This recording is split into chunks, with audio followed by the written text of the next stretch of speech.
Hello everyone, welcome back to my channel. Shiksha competition UGC NET paper first PYQ series हमारी चल रही है और इसमें भी हमारी क्लास कम से कम 15 क्लास हैं जो कि करवा चुकी हूँ मैं। और बहुत ही अच्छी ये सीरीज है, आपके लिए बहुत ही इम्पोर्टेंट है पेपर। इसके अलावा हम हिंदी की भी तैयारी कर रहे हैं, तो उस क्लास से भी आप ज़रूर जुड़िए। और आप सभी से रिक्वेस्ट है, जो भी इस क्लास को देखें प्लीज़ वो एक बार आज मैंने जो पोस्ट डाली है उसको ज़रूर पढ़ लीजिएगा प्लीज़, ठीक है। बस इतना मेरे लिए कर देना। चलते हैं हम अपने क्वेश्चन की तरफ बिना देरी किए। पहली पीढ़ी से चौथी पीढ़ी के कंप्यूटरों में उपयोग की गई निम्नलिखित प्रौद्योगिकियों का, यानी कि ए से डी तक जो भी प्रौद्योगिकी दे रखी हैं उनका आपको सही क्रम बताना है, ठीक है। पहली पीढ़ी से जो कंप्यूटर हैं, आप जानते हैं कंप्यूटर की 5 पीढ़ी आ चुकी हैं, तो इनमें से पहली पीढ़ी से लेकर चौथी पीढ़ी जो चल रही है उसमें जो प्रौद्योगिकी इस्तेमाल की गई हैं, ठीक है, उसमें बताना है आपको कि ये कौन सी पीढ़ी की विशेषता है। इंटीग्रेटेड सर्किट्स यानी कि एकीकृत परिपथ, माइक्रो प्रोसेसर, ट्रांजिस्टर, निर्वात नली, वैक्यूम ट्यूब जिसे बोलते हैं, तो ये कौन सी पीढ़ी में आई थी। जैसे कि हम सबसे पहले देखते हैं एकीकृत पथ यानी कि जो इंटीग्रेटेड सर्किट है ये किस पीढ़ी की विशेषता है। तो इसकी बात करें तो ये तीसरी पीढ़ी में रही है। ये किस में रही है? ये थर्ड पीढ़ी में रही है, ठीक है। थर्ड पीढ़ी की ये विशेषता है। माइक्रो प्रोसेसर की अगर बात करें तो माइक्रो प्रोसेसर ये चौथी पीढ़ी की विशेषता है, ठीक है, फोर्थ पीढ़ी की विशेषता है माइक्रो प्रोसेसर। ट्रांजिस्टर की अगर बात करते हैं तो ट्रांजिस्टर हमारा सेकंड पीढ़ी में रहा है, ठीक है, सेकंड पीढ़ी में रहा है। वैक्यूम ट्यूब, निर्वात नली, ये हमारी किस पीढ़ी की विशेषता है? वैक्यूम ट्यूब, तो ये फर्स्ट पीढ़ी की विशेषता है, ठीक है, फर्स्ट पीढ़ी की विशेषता है। अब हमें यहाँ पर बताना है कि कौन सा हमारा ऑप्शन है जो सही आएगा। पहले हमारा डी होना चाहिए, डी के बाद सी आएगा और सी के बाद ए, ठीक है, DCAB, ये हमारा जो बी ऑप्शन है यहाँ पर करेक्ट हो जाएगा। एक बार और आप इनको अच्छे से याद कर लीजिएगा। देखो कंप्यूटर की जो चौथी पीढ़ी है वो वर्तमान में चल रही है, लेकिन जो इसकी पांचवी पीढ़ी है ना उसका भी विकास हो चुका है। आप ये मत सोचना कि पांचवी पीढ़ी अभी नहीं आई है, पांचवी पीढ़ी का विकास हो चुका है। हाँ, अभी तक हम जो चौथी पीढ़ी है उसका इस्तेमाल ज़्यादा कर रहे हैं। तो एकीकृत परिपथ, इनको ये बहुत इंपॉर्टेंट है, जहाँ भी कंप्यूटर आता है ना यहाँ से क्वेश्चन जरूर उठाया जाता है।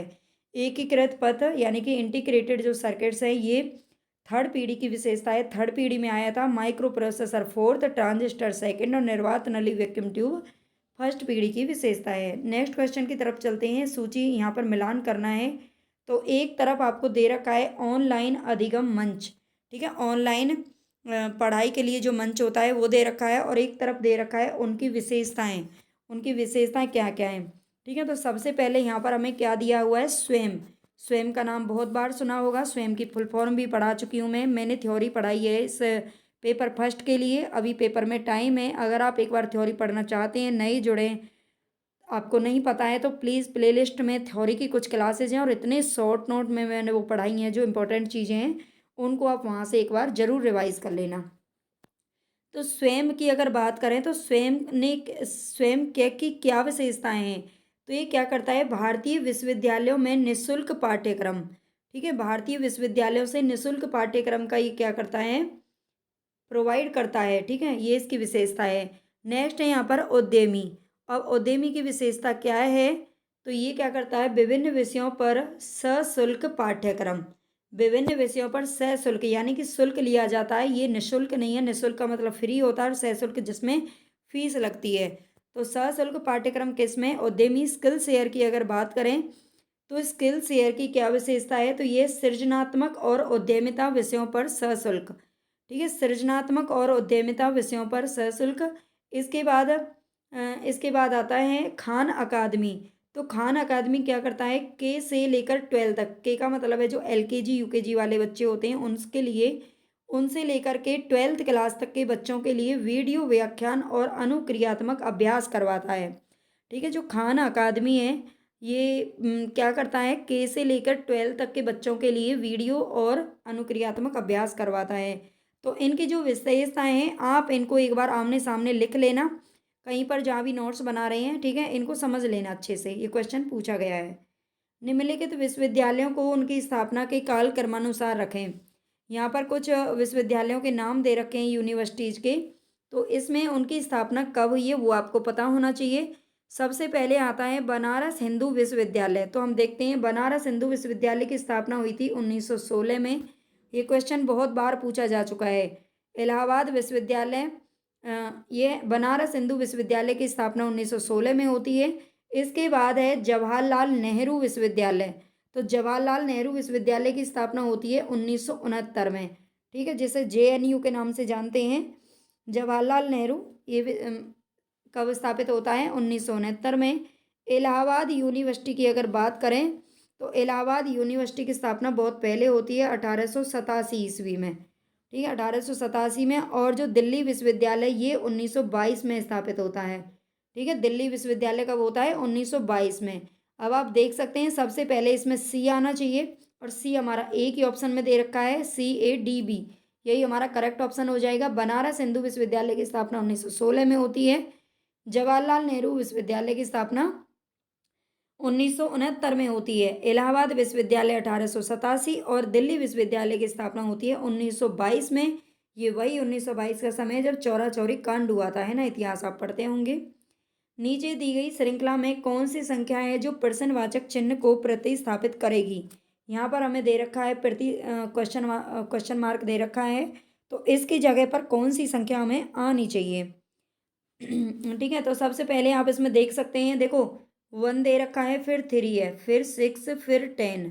अब आप इसमें देखिए कौन सा लॉजिक लगाओ, बिल्कुल सिंपल सा लॉजिक है। इसमें मल्टीप्लाई नहीं हो रहा है, माइनस तो होगा ही नहीं क्योंकि ज़्यादा दे रखा है। तो ऐड का जो लॉजिक है वो यहाँ पर लगा हुआ है। इससे इसको ऐड करेंगे तो यहाँ पर +2, यहाँ पर +3, यहाँ पर +4, 10 और 15 में 10 + 5 15 हो गया, 5 + 6 21 हो गया। तो 21 में हमें कितना माइनस करना पड़ेगा, प्लस करना पड़ेगा, सॉरी 7।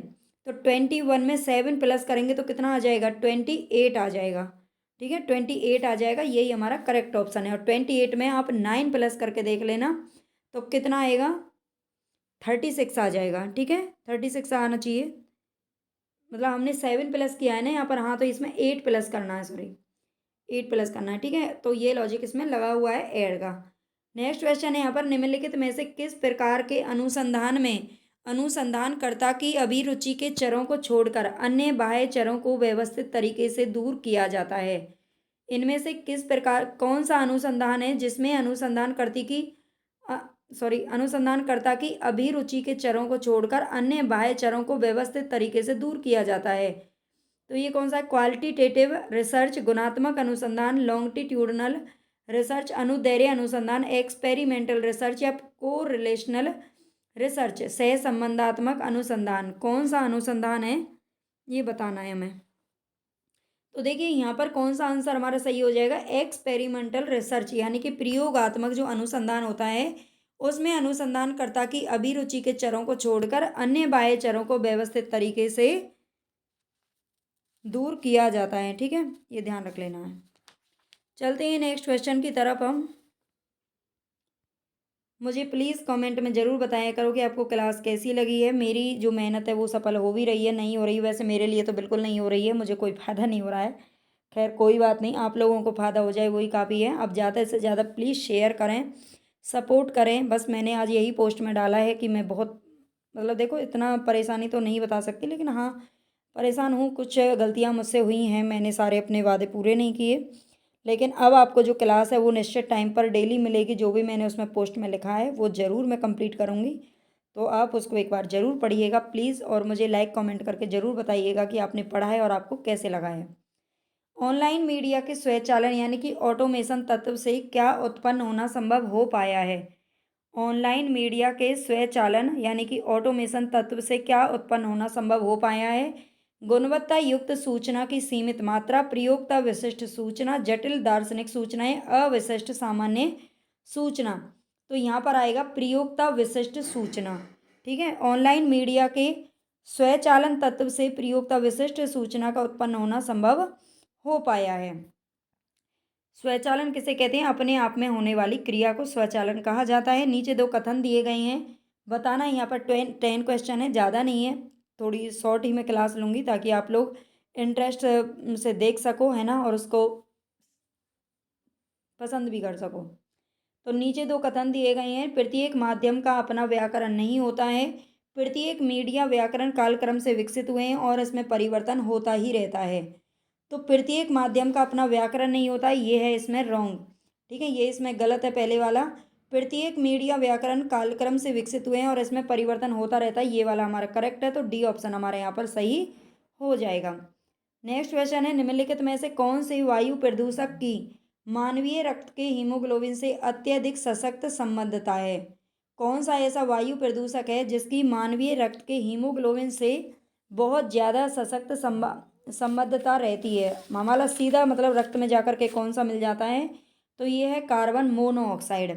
ठीक है, कार्बन मोनोऑक्साइड जो कि हमारे वाहनों के धुआं से भी यही निकलती है। और हमारे घर में अगर कहते हैं ना, अगर एक बंद कमरे में अगर आप बैठ गए और अंगीठी उसमें जल रही है, धुआं हो रहा है, तो आपकी मृत्यु निश्चित है। तो ये क्यों होता है? क्योंकि उसमें से जो कार्बन मोनोऑक्साइड है वो सीधे ही निकलकर हमारे रक्त में प्रवेश कर जाती है। सूची फर्स्ट को सूची सेकंड से मिलान करना है। यहाँ पर एक तरफ हमें लेखक दे रखे हैं और दूसरी तरफ उनकी पुस्तकों के नाम। तो सबसे पहले हम देखेंगे पाणिनि। पाणिनि की पुस्तक इनमें से कौन सी है? तो बहुत बार सुना होगा आपने। पाणिनि ने क्या लिखा है? तो ये लिखी है अष्टाध्यायी। पाणिनि की कौन सी है? अष्टाध्यायी। भर्तहरि, भर्तहरि की पुस्तक का क्या नाम है? तो ये है वाक्यपदीय। ठीक है, वाक्यपदीय। कनाद की जो पुस्तक है, कनाद की पुस्तक का नाम है वैशेषिक सूत्र और पतंजलि ने लिखा था महाभाष्य। ठीक है, पाणिनि, अष्टाध्यायी, भर्तहरि, वाक्यपदीय, कनाद, वैशेषिक सूत्र, पतंजलि, महाभाष्य। अब आप चाहें तो इसको मिलान भी कर सकते हैं। मतलब क्या आना चाहिए? फोर्थ, थर्ड, सेकंड और फर्स्ट, है ना, यही इसका आंसर आएगा। फोर्थ किस में दे रखा है? तीनों में दे रखा है, फोर्थ, थर्ड, सेकंड और फर्स्ट। इसका बी ऑप्शन है जो कि करेक्ट हो जाएगा। यहाँ पर एक मैथ का क्वेश्चन है, इसको देखते हैं, थोड़ा सा सॉल्व करने की कोशिश करते हैं।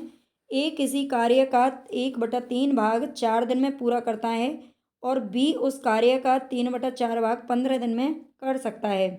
तो एक साथ मिलकर अगर वे दोनों कार्य करेंगे तो कितने दिन में पूर्ण कर पाएंगे? कितने दिन में पूर्ण कर पाएंगे?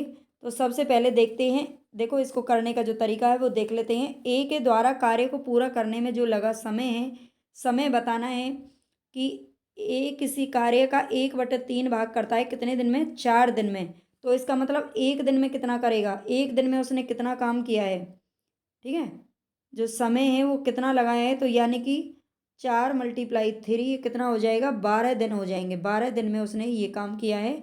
और इसके बाद बी के द्वारा अगर 3/4 भाग को करने में जो लगा समय वो कितना आ जाएगा? 15 दिन में किया है ना उसने। कितने दिन में किया है? 15 दिन में पूरा कर रहा है 3/4 भाग। तो इसको हम क्या कैसे मल्टीप्लाई करेंगे? देखो यानी कि 3/4 है ना, तो उसको हम उल्टा कर लेंगे और मल्टीप्लाई कर लेंगे 15 से। और 3 5 जा 15, यानी कि 5 4 जा कितना हो गया? 20। यानी कि 20 दिन में पूरा कर रहा है बी उस काम को। 20 दिन में पूरा कर रहा है और ए कितने दिन में कर रहा है? 12 दिन में कर रहा है। ठीक है, अब इसके बाद चलते हैं ए और बी के द्वारा अगर कुल मिला दोनों मिलकर के उस काम को करेंगे, एक दिन का कार्य कितना हो गया? तो एक दिन का कार्य निकाल लेंगे ऐसे करके 1/20। और इन दोनों को जब हम पूरी तरह से सॉल्व करेंगे, है ना, पूरी तरह से सॉल्व करेंगे तो कितना आ जाएगा? मैं शॉर्ट में ही करूँगी यहाँ पर 30। इन दोनों का मतलब एलसीएम वगैरह निकाल के ये हमारा आंसर आ जाएगा। यहाँ पर इतना भाग है वो एक दिन में कर रही हैं। ठीक है, दोनों मिल करके जब कर रही हैं तो इतना भाग करे दे रहे हैं। इसके बाद उनके द्वारा समय कितना लिया गया है, यानी कि 4/30 को वो एक दिन में पूरा कर रहे हैं। अब हमें बताना क्या है, जो क्वेश्चन है उसमें कितने दिन में पूर्ण करेंगे? एक साथ मिलकर अगर पूरा कार्य करेंगे तो कितने दिन में पूरा करेंगे, है ना। तो हम क्या करेंगे, मतलब जो 30/4 है इसको कर लेंगे उल्टा, और उल्टा करके इसको कर देंगे सॉल्व, यानी कि 2। और यहाँ पे आ जाएगा 15। 15 को 2 से क्या करेंगे? डिवाइड कर देंगे तो हमारा ये आंसर आ जाएगा। ठीक है, आई होप आपको हो सकता है समझ में आ भी गया हो। जिनका मैथ अच्छा होता है उनको तो समझने की ज़रूरत नहीं पड़ती, वो हमें उल्टा सिखा सकते हैं। लेकिन जिनका मैथ मेरी तरह कमज़ोर है उनके लिए तो बस इतना ही है कि आप जो शॉर्ट तरीका है उनको थोड़ा सा पढ़ लीजिए। आप ज़्यादा से ज़्यादा जो प्रीवियस क्वेश्चन पूछे गए हैं उनको कर लीजिए, तो वहीं से ही आपका बेड़ा पार हो जाना है ना। जैसे मेरा भी हो गया, आपका भी हो जाएगा। तो चलते हैं, बस आप आज के लिए इतना ही है। कम्युनिटी पोस्ट ज़रूर एक बार पढ़ के मुझे बताना आपको कैसा लगा है मेरा विचार। और आगे से आपको क्लासेस टाइम से ही मिलेगी। सुबह की ये क्लास 11:30 बजे आप तक पहुंच जाएगी और शाम वाली जो हिंदी की क्लास है वो आपको 5:30 बजे मिल जाएगी।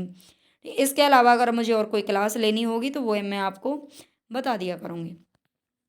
ओके, धन्यवाद, थैंक यू।